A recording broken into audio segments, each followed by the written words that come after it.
اعوذ باللہ من الشیطان الرجیم، بسم اللہ الرحمن الرحیم۔ السلام علیکم عزیز طلبہ، امید کرتی ہوں کہ آپ سب لوگ خیریت سے ہوں گے، اپنے گھروں میں محفوظ ہوں گے۔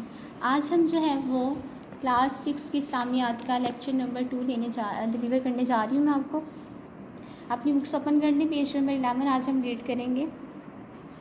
جی، پیج نمبر 11 پر ہے عبادات یعنی اذان، فضیلت و اہمیت۔ اذان کی ہم نے فضیلت اور اہمیت کے بارے میں آج ہم پڑھیں گے، ٹھیک ہے۔ اذان کی کیا اسلام میں فضیلت ہے، اس کی اہمیت کیا ہے، ان سب کے بارے میں آج ہم ریڈ کریں گے۔ جی، سب سے پہلے ہے اذان کے لفظی معنی اطلاع دینے یا اعلان کرنے کے ہیں، یعنی کہ ان کے لفظی معنی آپ کو پتہ چل گیا ہے۔ اذان کے لفظی معنی کیا ہے؟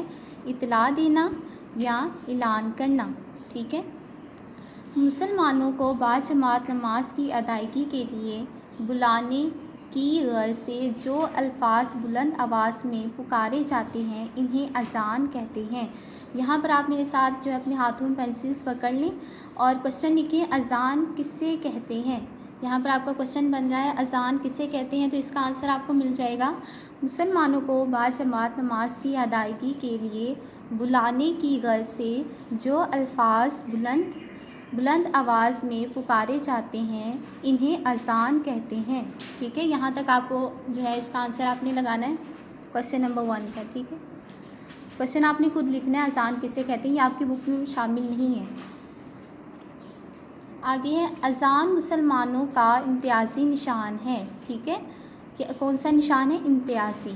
یہ آواز ہر روز 5 وقت کی نماز کا بلاوا بن کر پوری دنیا میں بلند ہوتی ہے، یعنی اذان جو ہے وہ ایک دن میں 5 وقت جو ہے وہ دی جاتی ہے اور نماز کا بلاوا اس میں ہوتا ہے، ٹھیک ہے۔ لوگ نماز پڑھنے کے لیے مسجد کی طرف پھر رخ کرتے ہیں اور 5 وقت کی نماز ادا کرتے ہیں اور 5 وقت جو ہے وہ مسجد میں جاتے ہیں ایک دن میں، ٹھیک ہے، نماز ادا کرنے۔ اور ان کو نماز کے لیے بلانے کا سب سے اہم ذریعہ کون سا ہے؟ اذان، ٹھیک ہے۔ نیکسٹ ہے اذان میں اللہ تعالیٰ کی بڑائی کا بیان ہے، اس کی بندگی کی شہادت، اس کے رسول صلی اللہ علیہ وآلہ وسلم کی رسالت کا اقرار، نیز نماز پڑھنے اور بھلائی پانے کی دعوت شامل ہے۔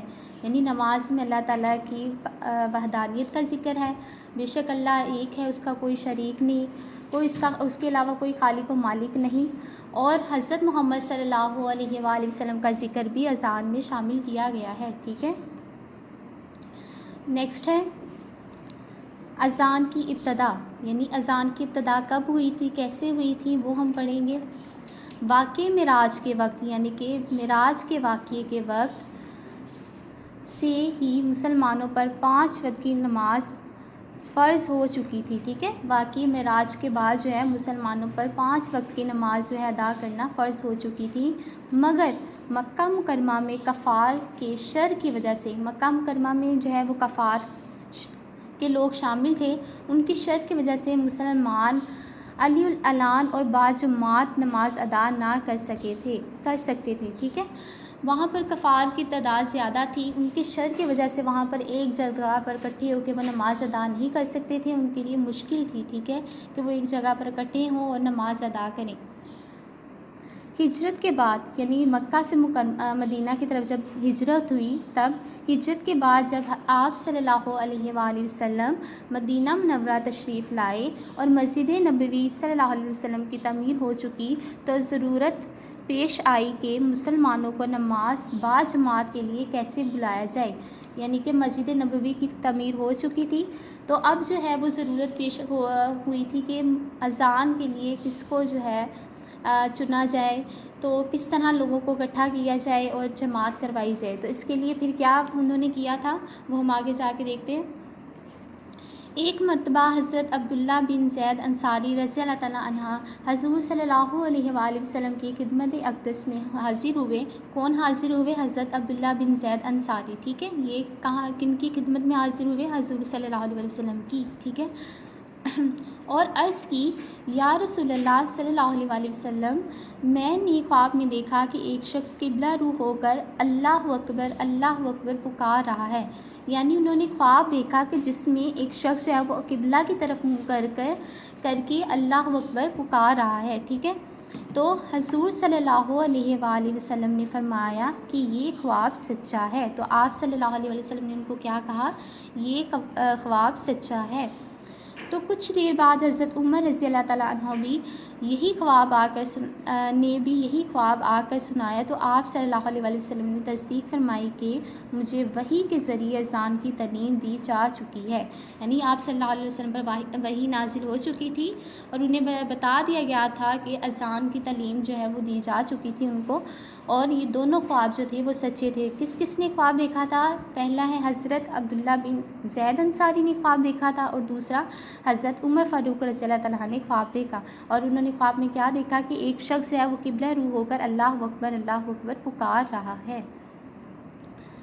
آگے ہے چنانچہ آپ صلی اللہ علیہ وآلہ وسلم نے حضرت بلال رضی اللہ تعالیٰ عنہ کو اذان کے الفاظ تعلیم فرمائے. تو آپ صلی اللہ علیہ وآلہ وسلم نے حضرت بلال رضی اللہ تعالیٰ عنہ کو اذان کے الفاظ تعلیم فرمائے، یعنی ان کو سکھائے اور ان کو اذان دینے پر مأمور فرمایا. اب اذان کون دیں گے؟ حضرت بلال رضی اللہ تعالیٰ عنہ. اور کس کے حکم سے؟ آپ صلی اللہ علیہ وسلم کے حکم سے. ٹھیک ہے، نیکسٹ پیج پر آپ آ جائیں، پیج نمبر 12 پر. جی، پیج نمبر 12 پر آج ہم پڑھیں گے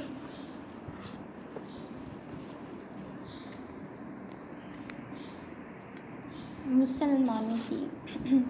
پیج نمبر 12 پر آپ آ جائیں. مسلمانوں کی زندگی میں اذان کو خاص اہمیت حاصل ہے. بے شک ایک مسلمان ہونے کی حیثیت سے ہمارے لیے جو ہے اذان کی اہمیت بہت زیادہ ہے. دنیا میں موجود مذہب میں عبادت کے لیے بلانے کے مختلف طریقے ہیں. ٹھیک ہے، دنیا میں بہت سے مذہب ہیں. ٹھیک ہے، اور ان کو بلانے کے لیے، اکٹھا کرنے کے لیے ان کے طریقے بھی علیحدہ ہیں. جبکہ مسلمانوں کا طریقہ اذان منفرد اور یکتا ہے. لیکن مسلمانوں کا جو طریقہ اذان ہے، نماز کے لیے بلانے کا طریقہ، وہ ایک ہی ہے. یکتا ایک ہے، منفرد ایک ہے. ٹھیک ہے، نیکسٹ ہے اذان سے اللہ تعالیٰ کی بزرگی واضح ہوتی ہے. اس کے رسول صلی اللہ علیہ وآلہ وسلم کی نبوت کی شہادت ملتی ہے. نیز انسان کو اس کی فلاح اور کامرانی کا پیغام دیا جاتا ہے. ٹھیک ہے، مسلمان جو ہے وہ اسلام میں جو ہے مسلمانوں کو نماز کے لیے اکٹھا کرنے کے لیے اذان جو ہے وہ منفرد طریقہ ہے، ایک جگہ پر باجماعت اکٹھے نماز ادا کرنے کے لیے. نیکسٹ ہے ہر مسلمان کو چاہیے کہ جو ہی وہ اذان کے الفاظ سنے، یعنی ہر مسلمان کو چاہیے کہ جیسے اس کے کانوں میں آواز آئے اذان کی، تو ان الفاظ کو مؤذن کے ساتھ ساتھ ہلکی آواز میں دہرائے. یعنی ہلکی سے آواز میں وہ ساتھ مؤذن کے پڑھے. ٹھیک ہے، دہرائے ان کو. مؤذن کو اسلامی معاشرے میں بلند مقام حاصل ہے. ٹھیک ہے، مؤذن جو ہے جو اذان دیتا ہے اس کو اسلامی معاشرے میں بہت بلند مقام حاصل ہے. حضرت بلال رضی اللہ تعالیٰ عنہ مؤذن رسول صلی اللہ علیہ وسلم تھے. یہاں پر آپ کا کوشچن بنتا ہے مؤذن رسول صلی اللہ علیہ وسلم کون تھے؟ میرے ساتھ لکھ لیں اپنی بکس پر. جی، یہاں آپ لکھیں پہلے مؤذن رسول صلی اللہ علیہ وسلم کون تھے؟ تو اس کا آنسر آپ کو یہاں سے ملے گا، حضرت بلال رضی اللہ تعالیٰ عنہ مؤذن رسول تھے. ٹھیک ہے، نیکسٹ ہے اس لیے بڑے جید صحابہ رضی اللہ تعالیٰ عنہ ان کو سیدنا بلال رضی اللہ تعالیٰ عنہ، ہمارے سردار بلال رضی اللہ تعالیٰ عنہ کہہ کر مخاطب کرتے تھے. صحابہ رضی اللہ تعالیٰ عنہ حضرت بلال رضی اللہ تعالیٰ عنہ کو ہمارے سردار بلال کہہ کر مخاطب کرتے تھے. یہاں پر آپ اگر دیکھیں، آج ہم اپنی ریڈنگ یہاں پر کمپلیٹ کریں گے. ڈیٹ لگا لیں میرے ساتھ، آج 15 ہے.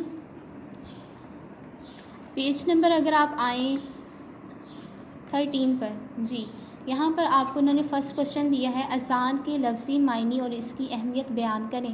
تو اس کا آنسر آپ کو ملے گا پیج نمبر 11 پر. پیج نمبر 11 پر آ جائیں آپ. آج ہم لوگوں نے ریڈ کیے تھے اذان فضیلت و اہمیت. اس کا آپ نے یہاں سے فرسٹ رانگ کوشچن کا آنسر لگانا ہے. اذان کے لفظی معنی اطلاع دینے یا اعلان کرنے کے ہیں. مسلمانوں کو باجماعت نماز کی ادائیگی کے لیے بلانے کی غرض سے جو الفاظ بلند آواز میں پکارے جاتے ہیں انہیں اذان کہتے ہیں۔ اذان مسلمانوں کا امتیازی نشان ہے۔ یہ آواز ہر روز 5 وقتی نماز کا بلاوا بن کر پوری دنیا میں بلند ہوتی ہے۔ اذان میں اللہ تعالیٰ کی بڑائی کا بیان، اس کی بندگی کی شہادت اور اس کے رسول صلی اللہ علیہ وآلہ وسلم کی رسالت کا اقرار، نیز نماز پڑھنے اور بھلائی پانے کی دعوت شامل ہے۔ آپ نے یہاں تک جو ہے آپ کا فرسٹ رانگ کوسچن کا آنسر ہے، یہ آپ لگا لیں۔ جی امید آج کا لیکچر جو ہے وہ ہم یہیں پر ہی کمپلیٹ کرتے ہیں۔ امید کرتی ہوں کہ آپ کو آج کے لیکچر کی اچھے سے سمجھ آ چکی ہوگی۔ اگر پھر بھی آپ کو کسی بھی کوسچن جو ہے کسی بھی بات کی سمجھ نہیں آئی تو آپ کمنٹس کے ذریعے ہمیں بتا سکتے ہیں۔ اپنا خیال رکھیں، اپنے گھروں میں محفوظ رکھیں۔ اللہ حافظ۔